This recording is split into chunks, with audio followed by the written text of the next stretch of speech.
Здравствуйте! Сегодня я расскажу вам об эффективном средстве для лечения простуды с кашлем. Это привычная огородная культура – редис. Рецепт народной медицины будет чуть позже. А пока давайте рассмотрим, чем же редис полезен для здоровья.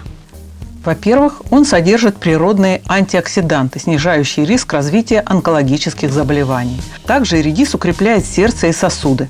Регулярно добавляя в салаты корнеплоды и листья, мы снижаем уровень вредного холестерина в крови. Редис полезен и при варикозном расширении вен. Он препятствует образованию тромбов в сосудах. Редис богат калием, который отвечает за работу сердца. Включая его в свой рацион, мы улучшаем кровоснабжение и приводим в норму давление. Редис способствует очищению организма, улучшает перистальтику кишечника, а при проблемах с печенью помогает снизить уровень билирубина в крови.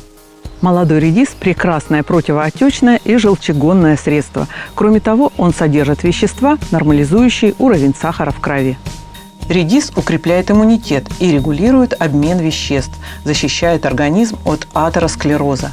Кстати, в ботве редиски содержится не меньше полезных веществ, чем в корнеплоде. Она содержит витамины, микроэлементы, эфирные масла, омега-3, жирные кислоты.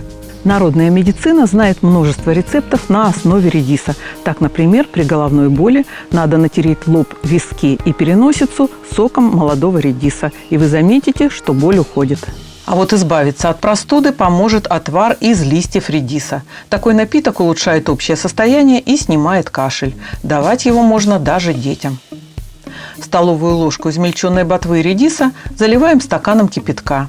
Закрываем и настаиваем 1 час. Принимать его надо 3 раза в день по 2 столовые ложки после еды. Не забывайте, что даже самые полезные продукты имеют противопоказания. При наличии хронических заболеваний обязательно посоветуйтесь с врачом. Для питания и поддержки всей дыхательной системы попробуйте таблетки на основе трав. Это полностью натуральный препарат для здоровья легких, бронхов и носовых пазух. Ссылка в описании. В следующем сюжете я расскажу вам о пользе редиса для красоты и стройности.